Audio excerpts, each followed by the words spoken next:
जय हिंद एवरीबॉडी, कैसे हैं आप सभी का रिजल्ट गुरु 2.0 चैनल पे स्वागत है। उम्मीद करते हैं सभी बच्चे बहुत अच्छे होंगे और आप सभी की स्टडी बहुत अच्छी चल रही होगी। नाउ मॉर्निंग में हम लोगों ने डिफेंस पे करंट अफेयर करी थी। आप सभी को पता है कि डिफेंस रिजल्ट गुरु चैनल पे हम लोग सुबह 9 बजे ऑलरेडी मिल लेते हैं। सुबह की जो करंट अफेयर है वो हम लोग देख लेते हैं, जो कि स्टैटिक जीके से जुड़ता हुआ करंट अफेयर होता है। अब अभी जो 1 PM की क्लास है आपके रिजल्ट गुरु चैनल पे है, ये जो आपका क्लास है ये ऑल कंपटीशन एग्जामिनेशन के लिए जो आप वनडे एग्जाम दे रहे हैं, खास करके एक एग्ज़ाम छोड़ के आपका है सिविल सर्वेंट IAS का एग्ज़ाम छोड़ के, बाकी आप अगर कोई भी स्टेट पीसीएस एग्ज़ाम दे रहे हैं उसके लिए भी ये क्लास आपके लिए बेनिफिशरी है। आप डिफेंस का एग्ज़ाम दे रहे हैं तो भी आपको ये क्लास बेनिफिशरी है। अगर आप SSC रेलवे दे रहे हैं तो भी आपके लिए बेनिफिशरी है, और अगर आप बैंक दे रहे हैं तो के केस में कुछ बेनिफिशरी है। कुछ टॉपिक आपके लिए अच्छा रहेगा, बट हर एक टॉपिक आपके लिए बैंक में नहीं पूछे जाते। ठीक, तो एक छोटा सा इंट्रोडक्शन था ये कि आज हम लोग क्या करने वाले हैं। तो आपको पता है, आप लोगों ने थंबनेल देख लिया होगा कि आज हम लोग यूनेस्को के द्वारा जो विश्व विरासत रहे हैं, वर्ल्ड हेरिटेज साइट्स रहे हैं हमारे इंडिया में, वो चीज़ें हम देखेंगे। ये मोस्ट इंपॉर्टेंट है और आपके एग्ज़ाम में इससे क्वेश्चंस पूछे जाते हैं डायरेक्टली, कई बार पूछे भी गए हैं और पूछे जाएंगे भी, और ये चेंज नहीं होने वाला है ना। तो सर आप ये जो पढ़ा रहे हो, क्या इसके पहले कुछ बताया है आपने इसके बारे में? हाँ जी, मैंने एक इंट्रोडक्शन क्लास ली थी आप सभी के, पता नहीं आप लोगों ने देखा कि नहीं देखा। अगर नहीं देखा है तो इसी चैनल पे आप चले जाइएगा, नीचे लिस्ट में जाइएगा या प्लेलिस्ट में जाएंगे, आपको दिखाई देगा introduction class on static GK.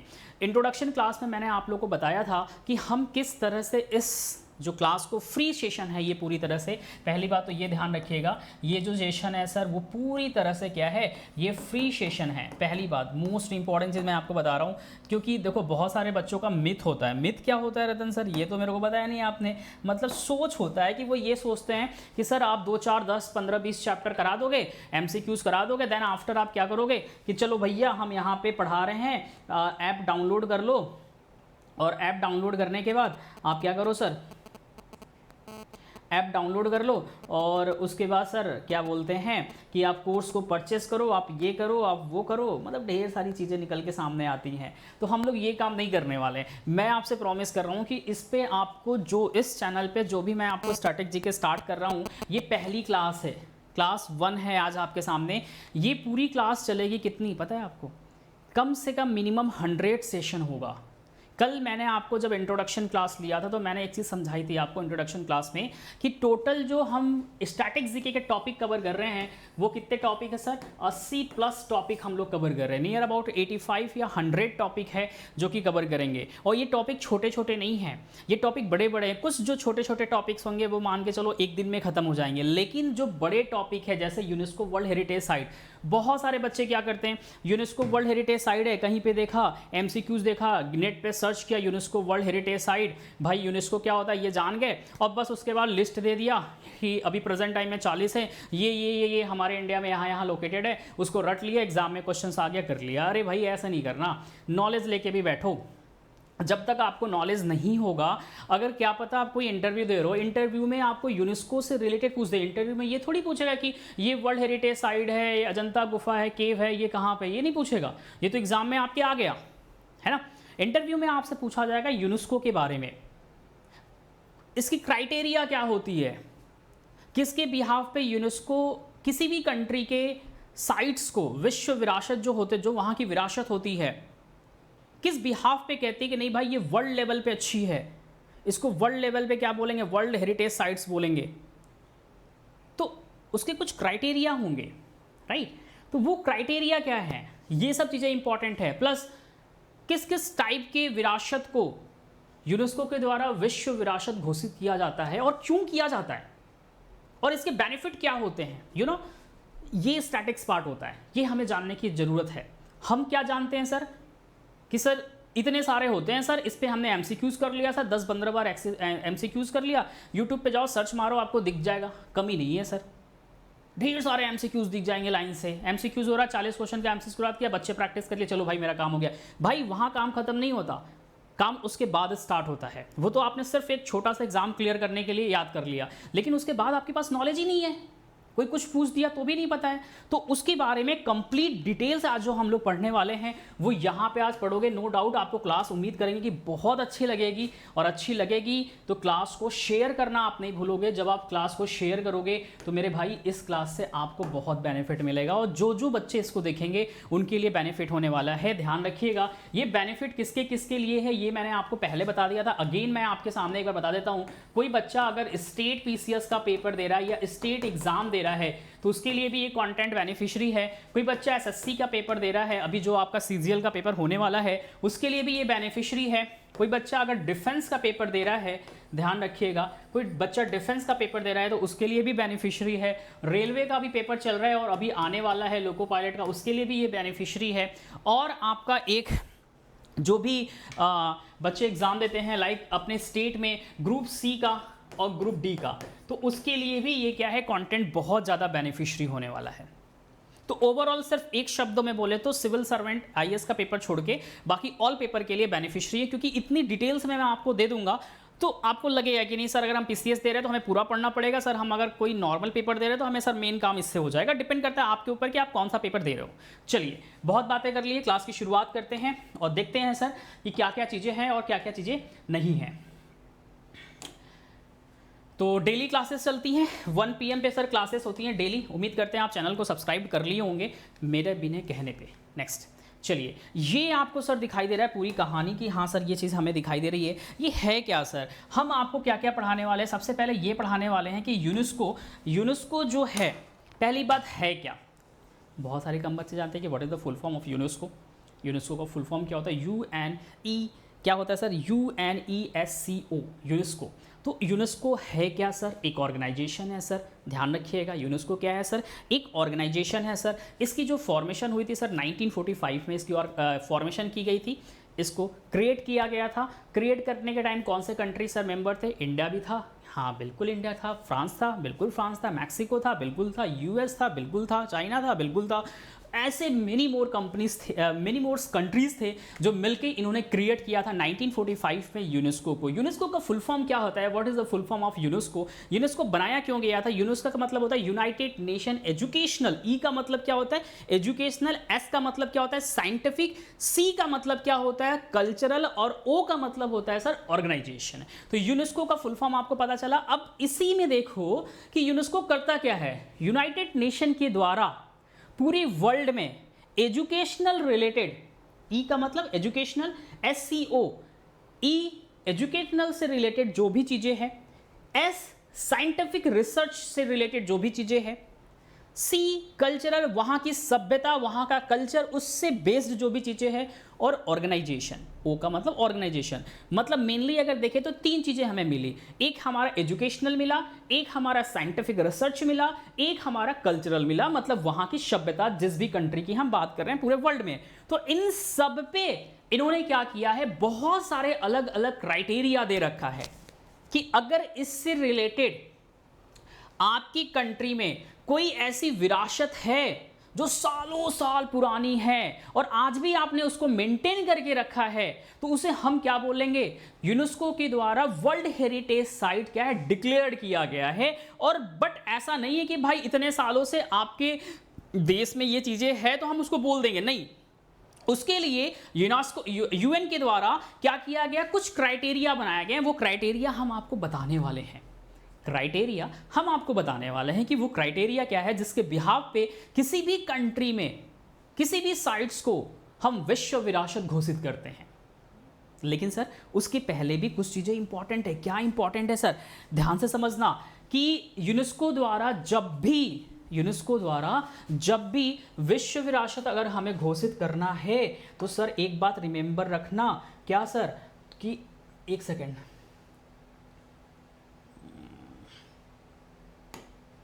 हाँ जी, यूनेस्को द्वारा अगर घोषित करते हैं तो सर इसमें कुछ चीज़ें इंपॉर्टेंट होती है जो सर हमें जानना बहुत ज़रूरी है। तो इंपॉर्टेंट क्या है सर, तो एक चीज़ समझना यहाँ पे इंपॉर्टेंट ये है कि सर एक बात बताओ कि अगर करना है तो क्या कुछ सिंपली मतलब यूनेस्को द्वारा देख लिया कर दिया, नहीं।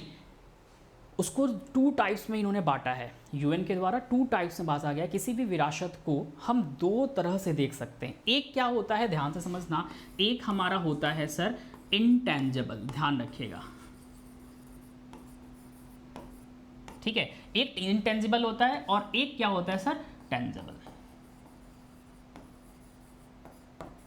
क्या होता है सर, टेंजिबल। ये 2 तरह की चीजें होती है, एक होता है टेंजिबल और एक होता है इंटेंजिबल। अब बात आता है कि सर टेंजिबल का मतलब क्या होता है और इंटेंजिबल का मतलब क्या होता है। तो ध्यान से समझना कि सर टेंजिबल और इंटेंजिबल का मतलब क्या होता है। तो सर टेंजिबल का जो मतलब होता है वो होता है प्रत्यक्ष। क्या होता है सर, प्रत्यक्ष, ध्यान रखिएगा। और ये क्या होता है सर, अप्रत्यक्ष।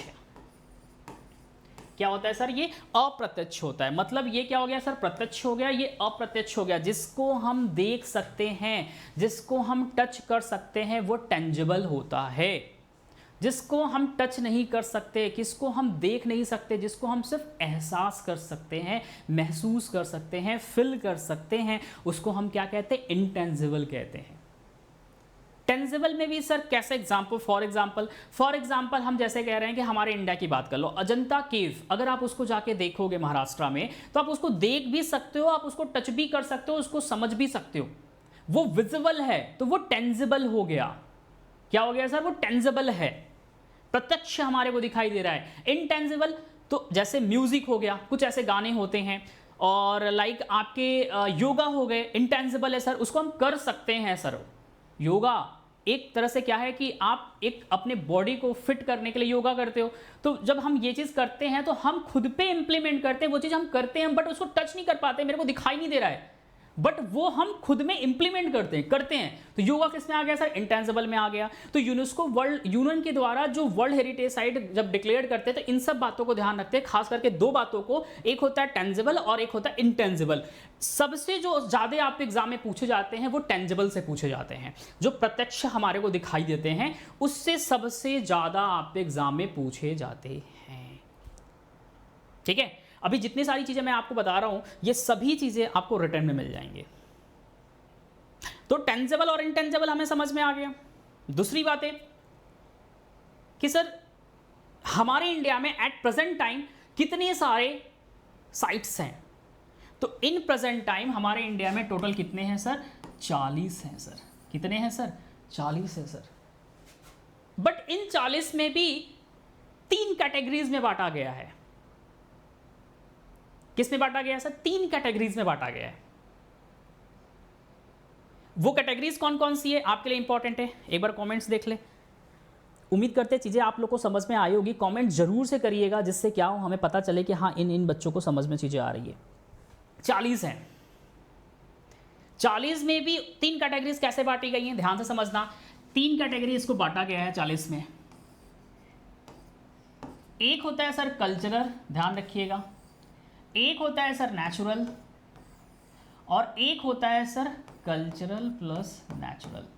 मतलब इसको हम कह सकते हैं सर मिक्स्ड। क्या कहते हैं सर, इसको हम मिक्स्ड कह सकते हैं। मतलब कल्चरल भी है, सभ्यता वहाँ की, नेचुरल जो पहले से बनती हुई आई है, बन के आई हुई नेचुरली, और इन दोनों का जो कॉम्बिनेशन में अगर कोई चीज़ हमें दिखाई दे रहा है वहाँ की विरासत, तो उसको मिक्स्ड में कहेंगे। इन तीनों के बिहाफ पे क्या है सर, डिस्ट्रीब्यूट किया गया है। क्या किया गया है सर, डिस्ट्रीब्यूट किया गया है। उम्मीद करते हैं समझ में आप लोग को आ रही है। तो एक बार कमेंट सभी बच्चे करेंगे। अगर आ रही है तो एक बार कमेंट सभी बच्चे करेंगे, जिससे हमें पता चल सके कि हाँ ये चीज़ें क्लियर है।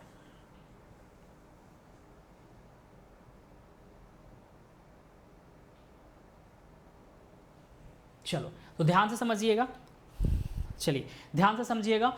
कल्चरल में कितने सारे हैं सर, ये इंपॉर्टेंट है। तो अभी प्रेजेंट में कल्चरल में 32 हैं। कितने हैं सर, 32 हैं, ध्यान रखिएगा सर। कितने हैं, 32 अभी प्रेजेंट में है।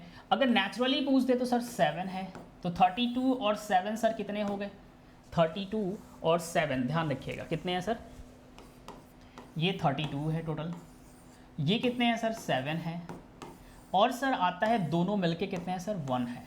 अभी इसके बारे में आपको बताएंगे, कंचनजंगा नेशनल पार्क, इसके बारे में भी डिटेल्स आपको हम पढ़ाएंगे। फिलहाल आप ध्यान रखिएगा, अगर एग्जाम में आपके पूछ जाए कि as present time 2022 how many world heritage sites in India, कितने सारे हमारे विश्व विरासत, हमारे इंडिया में विरासत जो है वर्ल्ड हेरिटेज साइट कितने सारे हैं, तो सर 40 है। 40 में से सर कल्चरल अगर पूछ दे एग्जाम में तो सर 32 हैं, ठीक है, और नेचुरली कितने हैं, तो 7 हैं, और दोनों के मिक्स कितने हैं, मतलब ऐसे विरासत जहां पे दोनों के प्रॉपर्टीज, दोनों के हर एक गुण यहाँ पे मिलते हो, कल्चरल भी उसमें दिखाई दे, वहाँ की संस्कृति के बारे में दिखाई दे, और वहाँ का नेचुरल चीज़ें भी क्या हो उसमें इन्वॉल्व हो, दोनों अगर इन्वॉल्व है तो वो सिर्फ और सिर्फ हमारे इंडिया में अभी फिलहाल एक है। तो हम इंडिया के बारे में ही पढ़ेंगे, क्योंकि हम इंडिया अपने प्यारे भारत देश से बिलोंग करते हैं, तो हम लोग अभी फ़िलहाल इंडिया के बारे में ही अच्छे से पढ़ रहे हैं और पढ़ेंगे, ठीक है। एक सेकेंड रुकिएगा।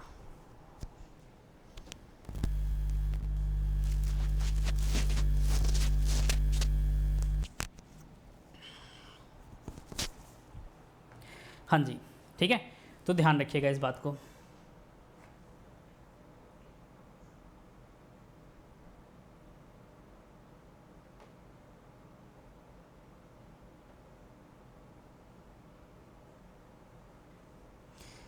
ठीक है, तो इसका मतलब आपने मेरी बातें समझ ली होगी। मैंने आपको अभी तक क्या क्या चीज़ें समझाई है। मैंने आपको अभी तक ये समझाया कि मेरे भाई मेरी बहन ध्यान से समझना, मैंने आपको ये समझाया कि अभी तक यूनेस्को के द्वारा, यूएन पहले क्या है, यूनेस्को है क्या, मैंने आपको बताया एक ऑर्गेनाइजेशन है जिसे 1947 में स्टेबलाइज किया गया था। India, China and many more countries थे आपस में मिलकर इन्होंने स्टेबलाइज किया। इसको स्टेबलाइज करने का मेन मकसद क्या था, मेन एम क्या था सर इनका, ये था कि ऑल ओवर द वर्ल्ड हर एक कंट्रीज़ की जो विरासत है उसको वर्ल्ड लेवल पे उसकी पहचान दी जाए।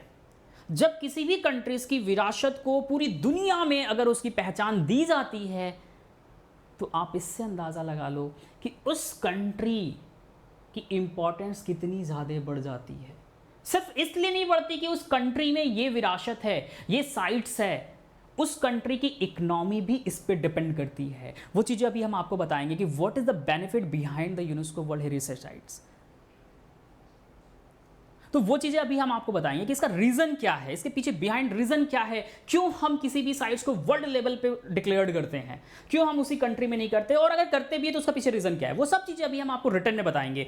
बहुत सारी बेनिफिट्स है इसके, और यूनियन के द्वारा ऐसा नहीं है कि मैंने देख लिया और इंडिया ने कह दिया कि भाई हमारे मध्य प्रदेश में ना ये एक पार्क है सुंदर सा, नेचुरली दिखाई देता है, और वहाँ पे कल्चरल, वहाँ पे बहुत सारा डिकोड कर दिया गया, अंदर बहुत सारी चीज़ें बना दी गई है, अब मालूम चला यूएन को भेज दिया और यूएन ने बोला अरे भाई अप्रूव्ड कर दो। ऐसा नहीं होता, उसके कई सारे क्राइटेरिया होते हैं, अलग अलग टाइप से क्राइटेरिया होते हैं। क्या होते हैं अभी हम आपको सब कुछ बताएंगे, ठीक। अब यूएन के द्वारा इसको दो भागों में बांट दिया गया, एक टेंजिबल और एक इनटेंजिबल। टेंजिबल जो कि प्रत्यक्ष रूप से आपको दिखाई दे रहा है, जिसको हम टच कर सकते हैं, जिसको हम देख सकते हैं, वो हमारा टेंजिबल होता है। इनटेंजिबल जिसको हम नहीं देख सकते, जिसको हम महसूस कर सकते हैं, जिसको हम फील कर सकते हैं, दैट्स कॉल्ड इनटेंजिबल। और ये जो मैं पढ़ा रहा हूं अभी, ये पूरी स्टैटिक्स पार्ट है। 2000 पूरी 2021 तक का पूरा कंटेंट है आपके सामने। 2022 में अगर कोई वर्ल्ड हेरिटेज साइट घोषित किया गया है या डिक्लेयर्ड किया गया है तो वो एक करंट अफेयर का पार्ट होगा। वो करंट अफेयर वाली क्लास में आपको मिल जाएगा जो मैं सुबह में 9 बजे लेता हूँ, ठीक है। तो करंट अफेयर की क्लास और ये क्लास आप मत छोड़िएगा, क्योंकि करंट के क्वेश्चन को मैं स्टैटिक्स से कनेक्ट करता हूँ।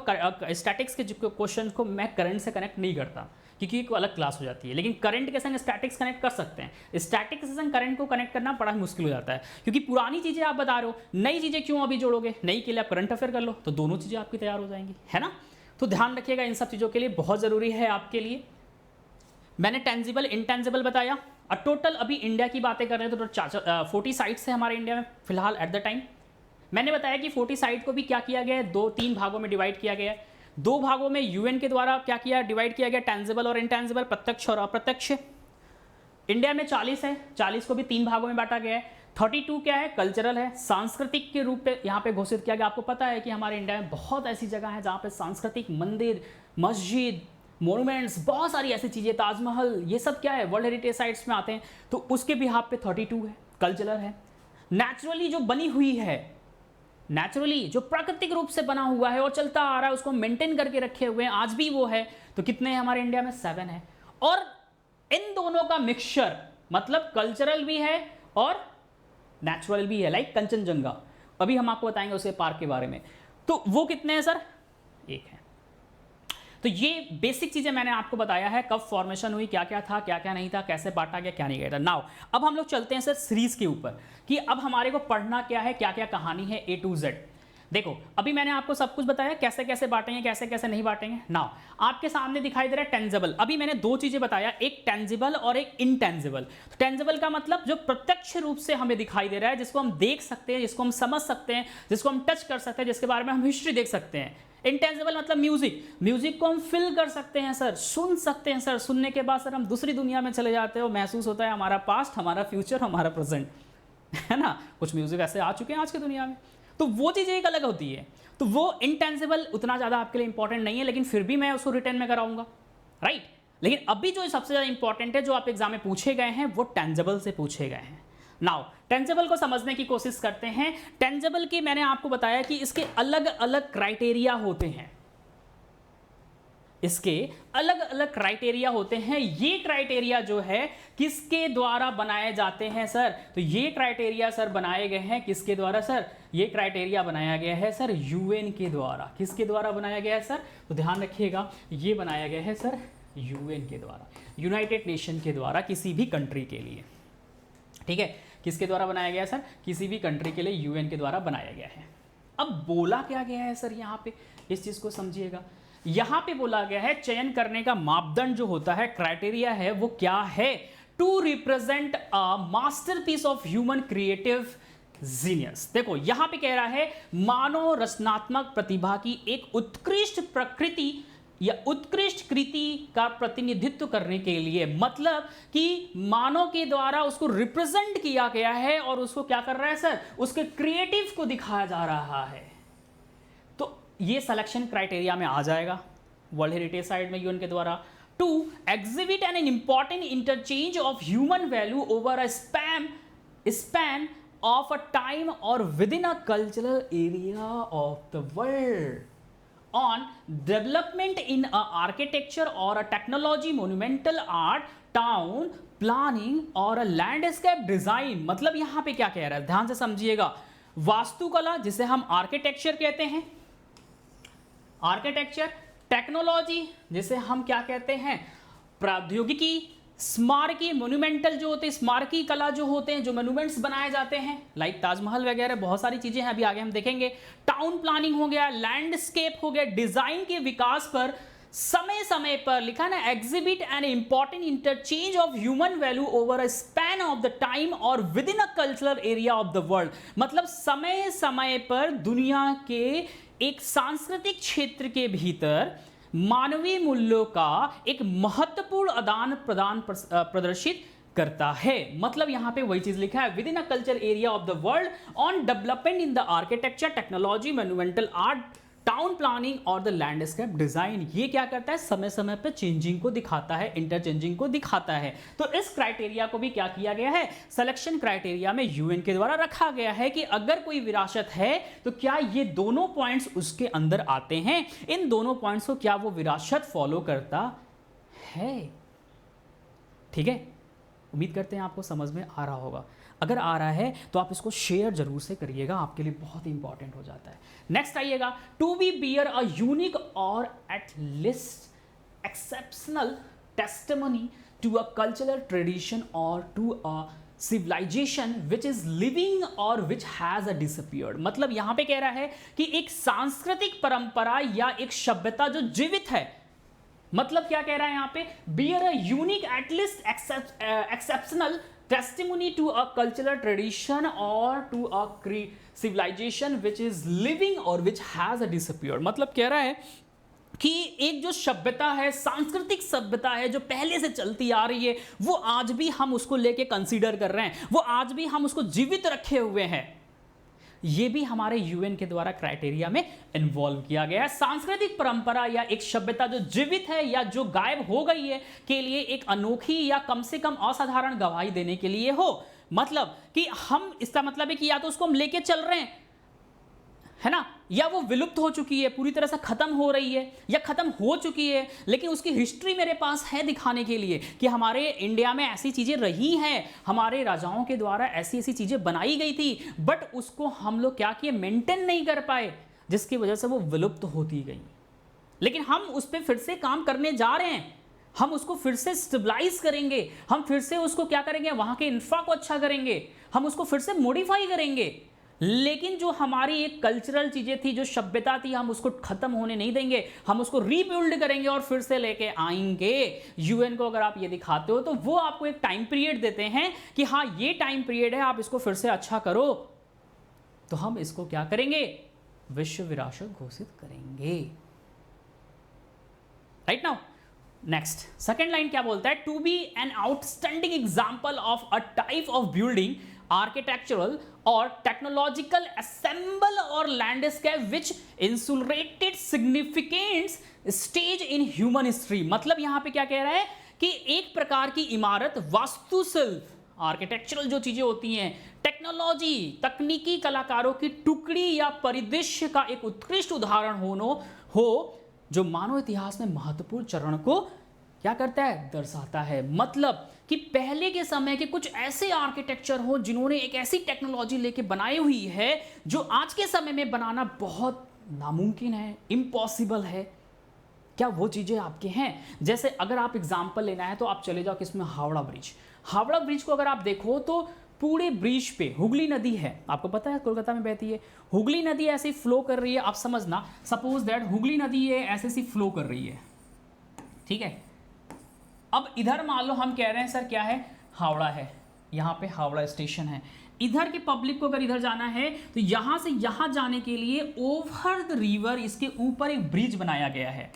ये ब्रिज जो बनाया गया है वो इस तरह का ब्रिज है। सोचो पहले के समय में जो आर्किटेक्चर थे, जो टेक्नोलॉजी यूज किया गया था, इस ब्रिज में सिर्फ और सिर्फ यहां पे पिलर दिया गया है और एक यहां पे पिलर दिया गया है, बीच में कोई भी पिलर नहीं है, बीच में कोई भी पिलर नहीं है। आप सोच सकते हो क्या टेक्नोलॉजी यूज किया गया था उस टाइम में कि बीच में कोई भी पिलर नहीं दिया गया है, फर्स्ट और एंड पे पिलर्स हैं।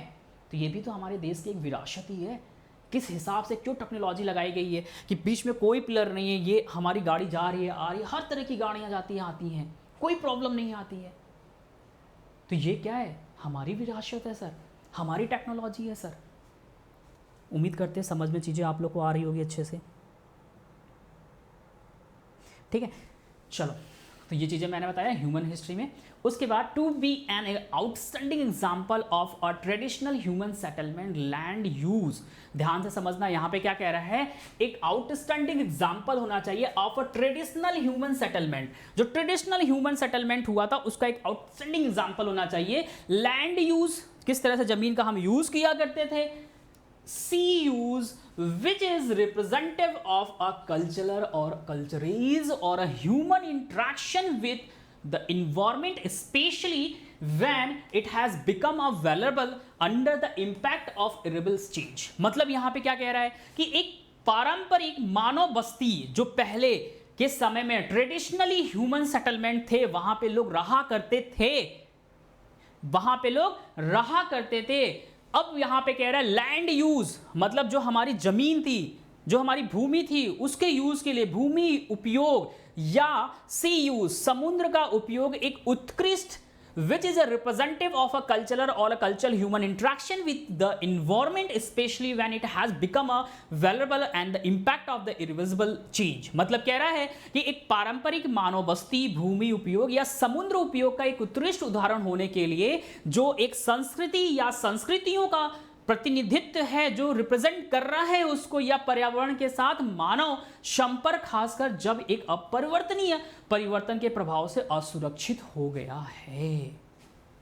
तो ये भी क्या किया गया है सर, मेंशन किया गया है क्राइटेरिया में। उम्मीद करते हैं चीजें आपको समझ में आ रही है। टू बी डायरेक्टली और tangibly associate with the event or living tradition with ideas or with believe with artist and literally work of outstanding universal significant। घटनाओं या जीवन परंपराओं के साथ सीधे या मूर्त रूप से जुड़ा होना है। मतलब कि हमारी कुछ ऐसे इंसिडेंट है, कुछ ऐसा टेंजिबली कुछ भी चीज़ें हुई है, ट्रेडिशनली हुई है, वो उससे क्या है, डायरेक्टली कनेक्टेड है। विचारों के साथ, मान्यताओं के साथ उत्कृष्ट सार्वभौमिकता के कलात्मक और साहित्यिक कार्यों के लिए साथ हो, मतलब उसके आपस में जुड़ा हुआ है। Believe with the static and the literary work of the outstanding universal significant. ठीक है, तो ये चीज़ें हैं, उम्मीद करते हैं चीज़ें आपको समझ में अच्छे से आ रही होगी। आगे आते हैं sir, to contain a superlative natural phenomena और areas of exceptional natural beauty and the aesthetic important. मतलब कह रहा है कि असाधारण प्राकृतिक घटनाओं या असाधारण प्राकृतिक सुंदरता और सौंदर्य महत्व को क्षेत्रों को समाहित करता हो। Contain a superlative natural phenomena, मतलब सुपरलेटिव जो नेचुरल फिनोमिना है वो भी कंटेन करता हो, वो साइट्स वो भी कंटेन करता हो। यहां पे लिखा हुआ है सुपरलेटिव नेचुरल फिनोमिना और area of exceptional natural beauty and art important. Next है हमारा line, to be outstanding example of the representing major stage of earth history including the earth of record. ध्यान रखिएगा, including the record of life जो भी earth पे है। Significant ongoing geological process in the development of landform, मतलब मैंने आपको पढ़ाया भूभौतिकी के बारे में, याद करिए, geological process in development of landform, significant geomorphic और फिजियोग्राफिक ऑफ फीचर्स, याद करिए। मैंने ये सब चीज़ें आपको बहुत अच्छे से पढ़ाया हुआ है जब ज्योग्राफी की बेसिक चीज़ें मैं बता रहा था।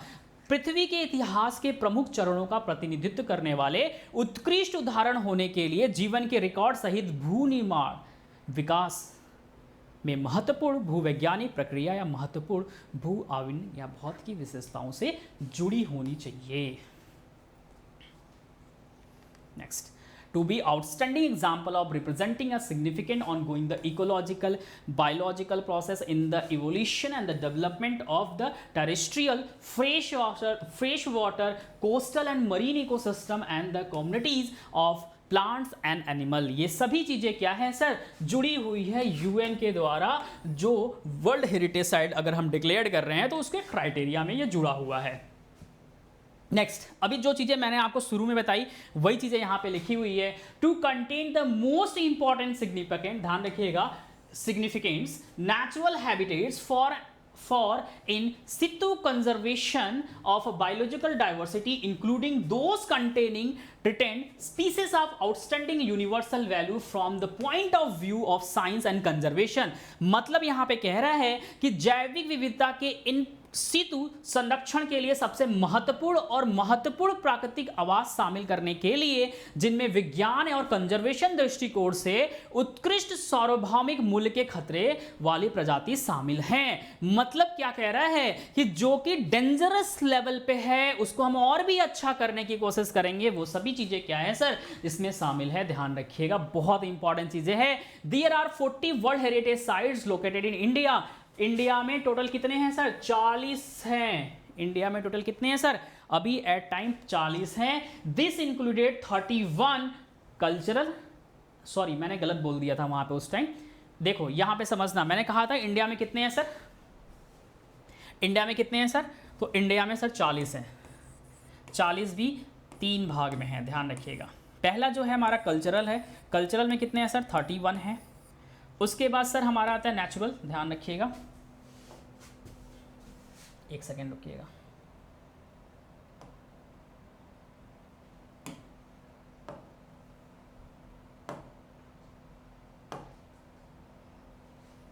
ठीक है, उसके बाद सर आता है हमारा नेचुरल। नेचुरल कितने आते हैं सर, 32। और उसके बाद सर हमारा कितने हो गए, नहीं 32 नहीं है, 8 हैं, सॉरी मैं क्या कर रहा हूँ यार। नेचुरल कितने हैं सर, आपके आगे 31 और 8 हो गए, 39 और एक हमारा बच गया क्या सर, मिक्स्ड। अभी जस्ट हमने आपको पढ़ाया है, एक हमारा क्या बच गया, मिक्स्ड। तो ये वही चीज़ बोला है, नेचुरल एंड 1 मिक्स क्राइटेरिया। ध्यान रखिएगा, साइट्स कंचनजंगा नेशनल पार्क हमने आपको पढ़ाया, अभी जस्ट बताया कि कंचनजंगा जो नेशनल पार्क है वो मिक्स्ड है, वहाँ पे नेचुरली भी चीज़ें हैं और कल्चरल चीज़ें भी देखने को मिलेगी। नहीं, आगे आते हैं, अब हम लोग सीधे चलते हैं कि बेनिफिट्स क्या होते हैं, मैंने आपको बताया कि बेनिफिट्स के बारे में। तो बेनिफिट क्या है ये हमारे लिए मोस्ट इंपॉर्टेंट है। तो देखते हैं सर इसके बेनिफिट क्या हैं, जिससे क्या हो कि किसी भी वर्ल्ड हेरिटेज साइट को अगर हम वर्ल्ड हेरिटेज साइट बोल रहे हैं तो उसके बेनिफिट क्या है, उससे हमें क्या मिलेगा, उस कंट्री को क्या मिलेगा। पहली चीज़ आपको दिखाई दे रहा है कि अगर किसी कंट्री की विरासत है और उसको दुनिया में विश्व लेवल पे उसको बोलते हैं विश्व विरासत में अगर यूएन के द्वारा शामिल कर ली जाती है तो उससे उस साइट से उस कंट्री को क्या बेनिफिट मिलेगा, इस चीज को समझिएगा। आइडेंटिटी मिलेगी, उस कंट्री को एक पहचान मिलेगा, उस कंट्री को तो एक पहचान मिलेगा ही मिलेगा, साथ ही साथ उस स्टेट को भी एक पहचान मिलेगा, उस स्टेट को तो पहचान मिलेगा मिलेगा, साथ ही साथ उस स्टेट के विलेज उस डिस्ट्रिक्ट को मिलेगा, और वो तो मिलेगा मिलेगा सर वहां के रहने वाले लोगों को मिलेगा। सोचो कैसे आपस में इंटरकनेक्टेड है ये चीजें। अगर कोई कंट्री है वहां की विरासत को वर्ल्ड हेरिटेज साइट अगर हम घोषित करते हैं तो उस कंट्री का जो स्टेट होगा, राज्य होगा, प्रोविजन होगा, वो फेमस होगा। फॉर एग्जाम्पल अगर हम बातें करें कि हम एग्जाम्पल ले लेते हैं बनारस का, वाराणसी। तो वाराणसी आपको पता है पूरे दुनिया का, पूरे विश्व का सबसे पुरातन शहर है, सबसे पुरातन शहर है। लेकिन क्या इसे पूरी दुनिया में लोग जानते थे? नहीं जानते थे, कम जानते थे, कम जानते थे। लेकिन क्या हुआ, जब हमारे प्राइम मिनिस्टर यहां से इलेक्शन लड़े तो हमारे प्राइम मिनिस्टर का कॉन्स्टिट्यूएंसी हो गया, निर्वाचन क्षेत्र हो गया, यहां से इन्होंने चुनाव लड़ा था। तो उसके बाद क्या हुआ, लोग जानना चालू किए पूरे, पहले तो अपने कंट्री में जाने प्राइम मिनिस्टर मोदी जी की कॉन्स्टिट्यूएंसी कहाँ है, वाराणसी। अच्छा वाराणसी है तो हम आए, अच्छा मोदी जी की कॉन्स्टिट्यूएंसी, इसको घूमना चालू किया। तो एक पहचान पहले तो अपने देश में मिला। देश में मिलने के बाद जब मोदी जी किसी भी कंट्री में जाते हैं तो वहां पे अगर बात होती है तो कंट्री को तो प्रेजेंट करते ही हैं, साथ ही साथ कहाँ की कॉन्स्टिट्यूएंसी मालूम चलता, वाराणसी। तो वहां के लोग भी चाहते हैं अच्छा यहाँ की कॉन्स्टिट्यूएंसी, ये देखते हैं। देखो बेनिफिट कैसे मिल रहा है, इंडिया तो है ही है, उत्तर प्रदेश के अंदर वाराणसी, अब यहां से वो रिप्रेजेंट कर रहे हैं अपने कॉन्स्टिट्यूएंसी को। तो एक तो पॉपुलरिटी मिलना चालू हुआ, धीरे धीरे जो यहाँ की पुरातन चीजें हैं, यहाँ के मंदिर घाट ये सब है, ये उभर के सामने आया। इसको और भी इंफ्रास्ट्रक्चर अच्छा किया गया, इसको और भी सुंदर ब्यूटीफुल बनाया गया, और धीरे धीरे करते हुए अभी रिसेंटली यूएन के द्वारा बनारस के जो घाट हैं, मंदिर हैं, इसको भी संभावित सूची में रखा गया है कि फ्यूचर में हम इसको भी क्या करेंगे, वर्ल्ड हेरिटेज साइट्स घोषित कर सकते हैं। तो सोचो बेनिफिट कितना मिला। तो ये तो हुआ ही हुआ, प्लस इसकी वजह से टूरिज्म भी तो बढ़ेगा सर, फंडिंग भी तो आएगा सर, पैसा भी तो आएगा। और ये तो छोड़ो, जो सबसे इंपॉर्टेंट चीज है वो ये है कि अगर यूएन के द्वारा किसी भी कंट्री के किसी भी विरासत को वर्ल्ड हेरिटेज साइट अगर डिक्लेयर्ड किया जाता है, घोषित किया जाता है, तो उस केस में अगर किसी कंट्री के बीच में क्या होता है कि अगर किसी कंट्री के बीच में अगर वॉर हो जाती है, फॉर एग्जांपल इंडिया और पाकिस्तान, वॉर की बात आती है तो इंडिया को लेकर तो सिर्फ पाकिस्तान दिखाई देता है। तो अगर इंडिया और पाकिस्तान के बीच में वॉर होती है और इंडिया में ऐसे कोई विरासत है जिसको वर्ल्ड हेरिटेज साइट यूएन के द्वारा घोषित किया गया, डिक्लेयर्ड किया गया है, तो पाकिस्तान सब कुछ कर ले, पाकिस्तान बम पटक दे, सब पटक दे, लेकिन उस वर्ल्ड हेरिटेज साइट को नुकसान नहीं पहुंचा सकता। यह सबसे बड़ा बेनिफिट है। उस साइट्स को कुछ भी टच नहीं कर सकता। पाकिस्तान क्या, कोई भी कंट्री नहीं कर सकता, इंडिया भी नहीं कर सकता। अगर इंडिया का किसी के संग कुछ भी हो जाए, चाइना में कुछ ऐसी है चीजें, विरासत है, चाइना इंडिया उसको कुछ नहीं टच करेगा, क्योंकि यूएन के द्वारा उसको वर्ल्ड हेरिटेज साइट घोषित किया गया है। तो ये तो पहला उस कंट्री के लिए बेनिफिट्स है कि फ्यूचर में अगर कुछ भी हो गया, कुछ भी हो जाए, अगर वो साइट्स है तो वहां के टूरिज्म से फंडिंग होगी, वहां से पैसा आएगा। प्लस उस साइट्स को मेंटेन करने के लिए भारत सरकार या कोई भी कंट्री की गवर्नमेंट होती है, वो तो फंडिंग करती ही करती है, यूएन के द्वारा भी फंडिंग की जाती है, तो पैसा वहां से भी आ रहा है। और पैसा अगर आ रहा है तो वहां भी तो एम्प्लॉयमेंट होगा, कहां पे रोजगार मिलेगा, जहां पे वो साइट्स होगा, जहां पे वो साइट्स होगा उसको देखने के लिए टूरिज्म हमारा बढ़ेगा, वहां दुनिया भर से लोग उसको देखने आएंगे, दुनिया भर से देखने के लिए आएंगे, तो वहां पर रहना भी तो चाहिए, रहने के लिए कुछ चाहिए, तो वहां पे होटल्स बनेंगे ढेर सारे, रेस्टोरेंट बनेंगे ढेर सारे, वहां के लोकल लोगों को क्या मिलेगा सर, रोजगार मिलेगा, बेनिफिट मिलेगा। तो ओवरऑल नीचे से लेके ऊपर तक कनेक्टेड है, मतलब हमारी इकोनॉमी को भी ये शो कर रहा है, हमारी अर्थव्यवस्था को भी ये शो कर रहा है। इसीलिए किसी भी कंट्री में विरासत अगर है, अगर उसको वर्ल्ड हेरिटेज साइट घोषित कर दिया गया है तो उससे बहुत सारे बेनिफिट होते हैं। वो बेनिफिट आपके सामने यहाँ पे सर दिखाई दे रहा है। उसको एक आइडेंटिटी पहचान मिलती है। फंडिंग होती है, the site gets fund from the global body for its protection and conservation. जो दुनिया भर में बड़ी बड़ी ऑर्गेनाइजेशन है उससे फंडिंग मिलेगा उसको प्रोटेक्ट करने के लिए, उसे कंजर्व करने के लिए। Recognized site gates a new identity world over. ध्यान रखना, the status itself confirm about the outstanding and exceptional feature of the listed list. ये मैंने आपको बता दिया। नेक्स्ट, टूरिज्म बड़ी बढ़ेगा, अभी जस्ट मैंने आपको बढ़ाया, ठीक है। वन लिस्टेड, अगर एक बार लिस्ट हो जाता है, once listed its bring international attention to the sites, hence ensure economic benefit to the nation. Nation को तो बेनिफिट इकोनॉमिकली मिलेगा, साथ ही साथ उस राज्य को मिलेगा, तो उस राज्य के अंदर उस जिले को, डिस्ट्रिक्ट को मिलेगा, उसको मिलेगा तो वहाँ के गांव को मिलेगा, तो वहाँ के छोटे छोटे जो लोग हैं उनको रोजगार मिलेगा, तो उनका परिवार चलेगा, उनका परिवार मिलेगा तो हर एक परिवार खुश रहेगा। समझ में आई? तो ये चीजें मिलेगा। Protection during the war time, जो मैंने आपको बताया वो मोस्ट इंपॉर्टेंट यहाँ पे लिखी हुई है। This sites become a protection under the Geneva convention against the destruction और misuse during the war. Geneva जो कन्वेंशन हुआ था उसमें जितने सारे कंट्रीज ने साइन किया हुआ है, जिनेवा कन्वेंशन, वो अभी आके बढ़ाएंगे आगे भी, लेकिन फिलहाल यहाँ पे समझिए, जिनेवा जो कन्वेंशन हुआ था उसमें जितने सारे कंट्रीज ने वहाँ पे साइन किया है, वो कंट्रीज कभी भी किसी भी कंट्री के विरासत को नुकसान नहीं पहुँचा सकते। ये यूएन के द्वारा डिक्लेयर किया गया है।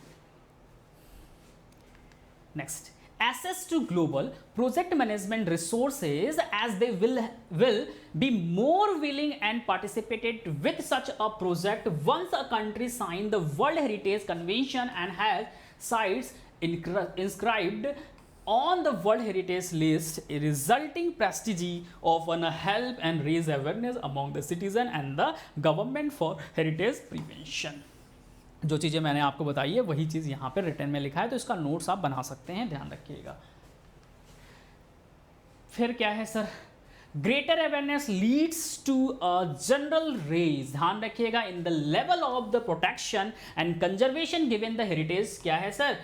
properties, a country may also receive a financial assistance and expert advice for a world heritage। ध्यान रखिएगा, मतलब अगर होता है तो इसके लिए क्या किया जाएगा, एक पर्सनली आपको क्या है सर, यहाँ पे लिखा है एक्सपर्ट एडवाइस भी दिया जाएगा। एक देश को विश्व धरोहर समिति से वित्तीय सहायता और विशेषज्ञ सलाह भी मिल सकती है, ताकि वो अपनी साइट्स के संरक्षण के लिए गतिविधियों का समर्थन कर सके। मतलब ये हो गया कि अगर वर्ल्ड हेरिटेज साइट घोषित किया जाता है तो उससे वर्ल्ड लेवल पे यूएन के द्वारा या बड़ी बड़ी ऑर्गेनाइजेशन के द्वारा एक एक्सपर्ट टीम भी दिया जाएगा कि किस तरह से आप अपने विरासत को और भी अच्छा कर सकते हो। अगर आपको कोई सुझाव चाहिए तो हम आपको देने के लिए तैयार हैं, अगर आपको कुछ फंडिंग चाहिए तो हम फंडिंग देने के लिए तैयार हैं, लेकिन उस विरासत को आप अच्छा करिए, उसके इंफ्रास्ट्रक्चर को अच्छा करिए। अच्छा सर एक बात बताओ, मेरे दिमाग में तो एक चीज़ चल रहा है बहुत तेज़ी से। क्या चल रहा है सर? अगर मान लो कि मोदी जी ने किसी भी शहर के इस चीज़ को विश्व विरासत घोषित कर दिया, अच्छा बना दिया सर, कर दिया तो सर बस सर काम हो गया, मैंने वहाँ पे एक दुकान ले ली है सर, ज़िंदगी भर कमाएंगे, है ना? ऐसा नहीं है। यूएन के द्वारा अगर घोषित किया जाता है, अगर लिस्ट में यूएन लिस्ट में अगर रखा जाता है वर्ल्ड हेरिटेज साइट्स में, तो ज़रूरत पड़ने पे उसे अनलिस्टेड भी किया जा सकता है। ऐसा नहीं है कि सर नहीं किया जाएगा। इतना बेनिफिट अगर दे रहा है तो कोई ऑर्गेनाइजेशन ऐसे नहीं दे रहा आपको, ठीक है? तो उसके पीछे भी क्या होता है, रीज़न होता है। अगर कोई साइट्स है जो यूएन वर्ल्ड हेरिटेज साइट्स घोषित किया गया है, ठीक है, विश्व विरासत घोषित किया गया है, तो उसके क्राइटेरिया, उसके जो मापदंड होते हैं उसको आपने फॉलो किया, चलो कर दिया गया। मालूम चला जब हो गया, फंडिंग होने लगी, तो उसका देख रेख नहीं करते हैं, छोड़ दो हटाओ सब कुछ हो रहा है ना, ऐसा नहीं कर सकते। समय समय पे उसके वेरिफिकेशन होते हैं, टीम आती है यूएन के द्वारा उसको देखने के लिए क्या वहाँ की जो सरकार है, क्या वहाँ की जो गवर्नमेंट है उसे कंजर्व कर रही है कि नहीं कर रही है, उसकी देखरेख कर रही है कि नहीं कर रही है, उसकी ख्याल रखी जा रही कि नहीं रखी जा रही है, उसको तरह तरह की सुविधाएं दी जा रही कि नहीं दी जा रही हैं। उसके इंफ्रास्ट्रक्चर में कुछ चेंजिंग आ रही कि नहीं आ रही है, वहाँ के लोगों को बेनिफिट मिल रहा है कि नहीं मिल रहा है। अगर वहाँ की सरकार उसको देख रेख नहीं करती है, कुछ भी नहीं करती है, तो उसके बाद यूएन क्या करता है, एक रिपोर्ट जारी करता है, उस लिस्ट में क्या करता है, डेंजरस लिस्ट में डाल देता है। तुरंत ऐसा नहीं कि यूएन के द्वारा उसको, यूनाइटेड नेशन के द्वारा उसको हटा दिया जाएगा, ऐसा नहीं होता है। उसको पहले क्या किया जाएगा, आपको सबसे पहले क्या करेंगे सर, आपको एक लिस्ट जारी करेंगे जिसमें क्या कहेंगे कि भाई ये है इंडिया का साइड, इसको डेंजरस लिस्ट में डाला गया है क्योंकि इतने सालों से इसका देखरेख नहीं किया जा रहा है। तो फिर से आपको मौका दिया जाता है कि वहाँ के इंफ्रास्ट्रक्चर ये सब चीज़ों को अच्छा करिए, सेकेंड टाइम हम फिर से आएंगे देखने के लिए, रिसर्च करने के लिए। अगर फिर भी हमें ऐसी कंडीशन मिली तो उसको अनलिस्ट कर दिया जाएगा। ठीक है, ध्यान से समझिएगा। तो समय समय पे इसको कंजर्व भी करना बहुत ज़रूरी है। ठीक है, कमिटी टू सपोर्ट एक्टिविटीज, ध्यान रखिएगा, for the preservations of its site, the world heritage tag is not for life time. जो चीज़ मैंने आपको बताया वही चीज़ लिखा हुआ है, लाइफ टाइम के लिए सर नहीं है, ध्यान रखिएगा। It can be revise, UNESCO can remove the world heritage site tag. UNESCO sir इसको रिमूव भी कर सकता है अगर आप उसका ध्यान नहीं देंगे तो। UNESCO does proper monitoring of site and if continuous maintenance or protection is not provided to that site, then UNESCO first give a warning and then puts that site is in the UNESCO World Heritage Sites in danger। मतलब जब उसको वो monitoring करेंगे, उसका research करेंगे, उसको देखेंगे कि अगर आप कुछ भी उसका प्रोटेक्शन के लिए नहीं कर रहे हो, मेंटेन नहीं कर रहे हो, इन सब को देखने के बाद UNESCO first give a warning, UNESCO आपको पहली बार एक वार्निंग देगा और उसको क्या करेगा, हेरिटेज साइट इन डेंजर में डाल देगा। वर्ल्ड हेरिटेज साइट्स डेंजर में क्या करेगा सर, उसको डाल देगा। And if still no action has been taken by the government to protect or maintain the site, UNESCO can remove the tag। मतलब उसके बाद भी अगर वहां की गवर्नमेंट ध्यान उसके नहीं देती है, कोई भी कुछ भी काम नहीं करती, देन उसको वर्ल्ड यूनेस्को हेरिटेज साइट से रिमूव कर दिया जाएगा, उसको टैग हटा दिया जाएगा। अब जाओ भाई तुम अपना खुद का देखो।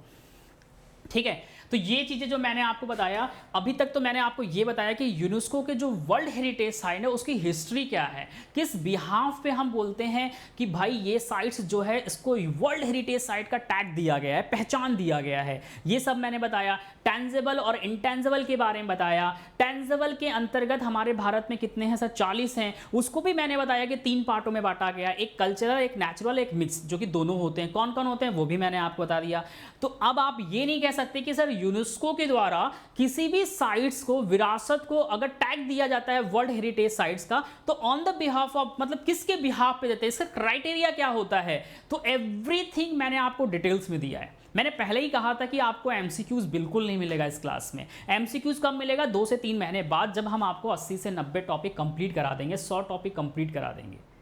तो उम्मीद करते हैं कि बेसिक स्ट्रक्चर आप समझ लिए होंगे कि यूनेस्को अगर किसी भी विरासत को W वर्ल्ड हेरिटेज साइट्स का अगर टैग देता है तो उसकी पहचान कैसे की जाती है, और अगर दिया गया है विश्व विरासत तो उससे बेनिफिट किसको मिलेगा, क्या क्या बेनिफिट मिलेगा, एवरीथिंग मैंने आपको डिटेल्स में यहां पे समझा दिया है। टूरिज्म वहां का बढ़ेगा, protection during the war time, सबसे इंपॉर्टेंट जो ये है कि protection during the war time, war time के टाइम में जब कोई मान लो इंडिया पाकिस्तान में झगड़े हो गए, वॉर होने लगे, उस केस में कोई भी कंट्री यूएन के द्वारा जो टैग दिया गया है वर्ल्ड हेरिटेज साइट का उसको टच नहीं कर सकती, उस साइट्स को टच नहीं कर सकती। बाकी वॉर तुम करो लेकिन उसको टच नहीं कर सकते। सबसे बड़ा प्रोटेक्शन ये है कि फ्यूचर में अगर कंट्री बर्बाद हो गई, वॉर हो गया, तो भाई अगर वो मेरा साइट्स है ना तो उससे कुछ तो इनकम आएगा, अब उससे फंडिंग होगी ना, बड़े बड़े ऑर्गेनाइजेशन उसके फंडिंग करेंगे ना, पैसा तो आएगा ना कंट्री में, ऐसा तो नहीं कि नहीं आएगा, क्योंकि वर्ल्ड हेरिटेज साइट है। अभी जिनेवा कन्वेंशन के बारे में मैंने बताया कि जिनेवा कन्वेंशन में जितने सारे कंट्रीज ने साइन किया था, वो कंट्रीज भी तो हेल्प करेंगे ना, वो कंट्री वॉर थोड़ी करेंगे उस पर। तो बेनिफिट समझ में आया, फंडिंग भी होगा सर, इससे एक पहचान मिलेगी उस देश को, उस राज्य को, उस डिस्ट्रिक्ट को, उस गांव को, वहां के लोगों को लोग पहचानेंगे, फंडिंग होगा, पैसा आएगा भाई, इकोनॉमी अच्छी होगी, है ना। तो ये सब चीजें मैंने आपको अच्छे से पढ़ाया। अब आते हैं कि हमारे इंडिया में सर कौन कौन से है, कौन कौन से नहीं है। ठीक है, तो यहां पे आपके सामने दिख रहा है अजंता केव के बारे में, महाराष्ट्र है। ठीक है, तो एक काम करेंगे, आज मैं यहीं पे आपको स्टॉप कर रहा हूँ, राइट। आज की क्लासेस सर यहीं पे हम स्टॉप कर रहे हैं। कल की जब क्लासेस होंगी तो आज हमने आपको क्या किया सर, थ्योरी पढ़ा दिया। क्या पढ़ा दिया सर, थ्योरी मैंने आपको पढ़ा दिया अच्छे से। थ्योरी का मतलब कि यूनेस्को वर्ल्ड हेरिटेज साइट है क्या, कैसे बना, कैसे बनेगा, कैसे नहीं बनेगा, क्या होती है, कौन सी टीम होती है, कब फॉर्म किया गया, कब फॉर्म नहीं किया, कितने सारे मेंबर्स थे, कितने सारे मेंबर्स नहीं थे, इसका हेडक्वार्टर क्या, एवरीथिंग हमने आपको डिटेल्स में दिया है। अब जो कल की क्लासेस होगी पार्ट 2, उसमें हमारे इंडिया में जो 40 टोटल साइट्स हैं उसके बारे में हम आपको डिटेल्स में बताएंगे कि कब कब वो बना, किसने बनाया और उसकी इंपॉर्टेंस क्या है। और जो संभावित सूची है अभी रिसेंटली दिया गया 2022 में, वो मैं करंट अफेयर की क्लास में सुबह 9 बजे कराता हूँ। तो उम्मीद करते हैं कि सेशन आपको पसंद बहुत अच्छे से आया होगा, और अगर सेशन पसंद आया है तो लाइक एंड सब्सक्राइब भी करना नहीं भूलेंगे, और रिजल्ट गुरु 2.0 को शेयर करना नहीं भूलेंगे, जिससे आपको अच्छे अच्छे नॉलेज मिलते रहे। Thank you so much, take care, bye bye, जय हिंद।